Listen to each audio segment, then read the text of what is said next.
We just had a massive secret update nerfing sniper rifles into the ground, nerfing auto shotguns, buffing the new waterbending mythic, and buffing the new Hades chains. I'll cover exactly what the changes are and what they mean for the game. This update was massive. We also have some potential massive team swaps, including Clix and Bugha now duoing together. I'll talk about what this means for the other teams and where we're at with the snakening on NA. There's a lot to cover. Let's jump into it. Let's kick off talking about the biggest ones, the nerf to the sniper. A lot of people saying they went way too far and snipers are now unusable. There's no point carrying them. So the sniper rifle bullet drop has been increased by 116%. That means the sniper bullet now drops over double as much. So if you're going to try and shoot someone at 200 meters away and you have to tilt above them, you now have to go double that distance above them. So it's much harder to actually figure out where your shot is going to go, especially at distance. But on top of this, they also reduced the projectile speed by 16%. So the bullet's going to travel even slower to get there. So trying to hit a moving target, you now have to lead by even more, and you now have to lead even higher. Not only that, they also nerfed the spawn rate by 50%. So it's now twice as hard to even find a sniper rifle, and then once you do, it is much harder to hit your shot.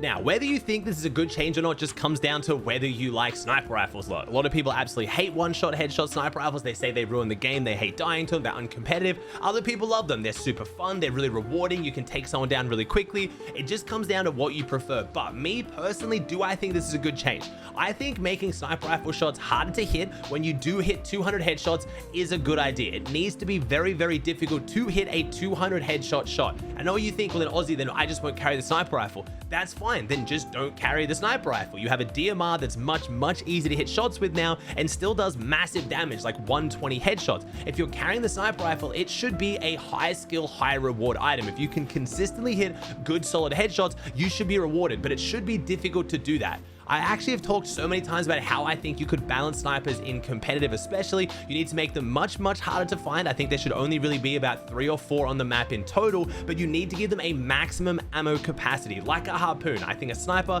should spawn with 10 or 15 shots, and then once you use them, that is it, they are gone. Because half the problem with sniper rifles at the moment, and always with sniper rifles, is the fact you just take 50 shots, and if one of them hits, awesome. You've now just potentially ruined someone's game, and it's just all reward, no risk. If you actually had to think, am I going to consistently hit this shot? Am I going to use this gun and at least take down 1 or 2 people, or is it not worth carrying? It would make it way more skillful and way more fun. So I do actually like these nerfs. I don't think it's completely unusable. I think pros are still just going to be able to learn the bullet drop and get used to it, but I would actually love them to kind of make it even more rare and make it even more of a power weapon. Next up, we have the nerf to the Frenzy auto shotgun. It has its fire rate reduced from 2.5 to 2.2, so it now shoots slower, and its headshot multiplier has gone down from 1.75 to 1.65, so you're not going to do as much damage when you hit a headshot. Now, do I think these are massive changes?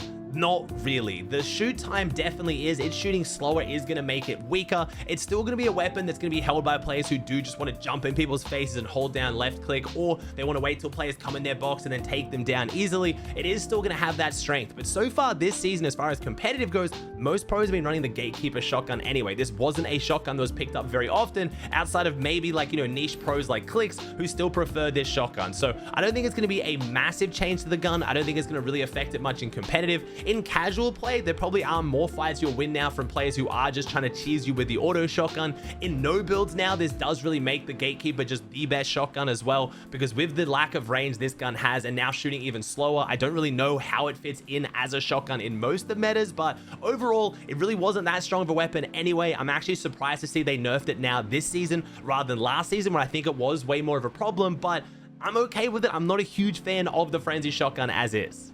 Next up, we had the buffs to the mythic Korra waterbending item. We now have damage going from 22 to 24. The projectile speed has now doubled, and the max projectile speed has now also doubled. So it's way easier to hit shots with this. They travel much faster and do a little bit more damage. Now, I haven't been using this item much outside of the fact that it heals you in water, which is a little bit of a cool item. I just find it a little bit boring. It's just kind of like an infinite SMG that's not quite as good as an SMG. I mean, I really wish these mythic items were more fun. I can imagine so many more more fun, cool things they could have done with Avatar, even if it was just like an airbending mythic and it pushed people backwards. Like, I just want, when there's crazy mythics in the game, for them to do something different to other items. I don't want just a weapon that shoots water but is basically still just a gun, but not really. You know what I mean? I just don't really find it that exciting. I guess this is going to make it a little bit stronger. I still don't really see anyone carrying it, but I just want there to be cooler mythics. And hopefully with the other Avatar update we have coming next week, with the actual mini battle pass coming to the game, Aang Appa, hopefully we get some cooler bending mythics, because there is so much more potential to do fun items here.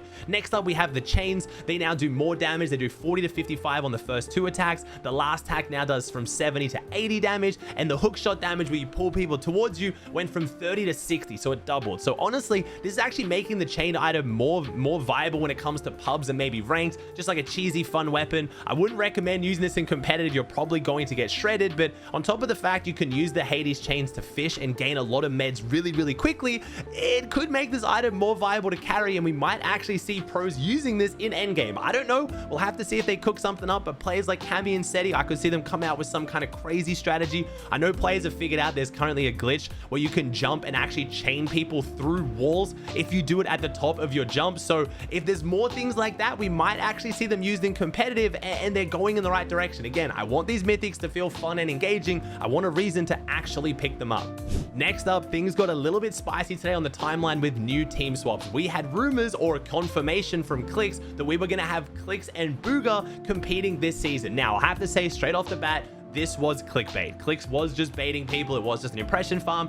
Clix and Bugha are not playing together. It is still Clix and Epic Whale. But the reason why a lot of people, myself included, actually believed this potentially at the start was because Bugha made a tweet yesterday that made it look like he had something in the works, that Bugha is going to be finding a new duo and is no longer going to be playing with Aegis, even though they're the ones who started all of this. All of these team swaps we saw started because Aegis left Kanata to play with Bugha, and now it looks like it's happening again with Bugha. But if it's not Clix, who's it going to be? My guess is Mero. It actually looks like we have potential for Bugha and Mero to return again. Now, there is no confirmation of this. I'm going off what I've seen on the timeline and rumors I've been hearing from different pro players on the scene right now. So if Bugha Mero happens, I will not be surprised at all, but I am not confirming it is Bugha Mero. There is still plenty of room for other duos to pick things up. Bugha might stay with Aegis. Mero might find another duo. I don't really know exactly what's happening, but that is my best guess. But I will say 100% for sure, we do still have Clix and Epic Whale sticking together. They are still competing as a duo.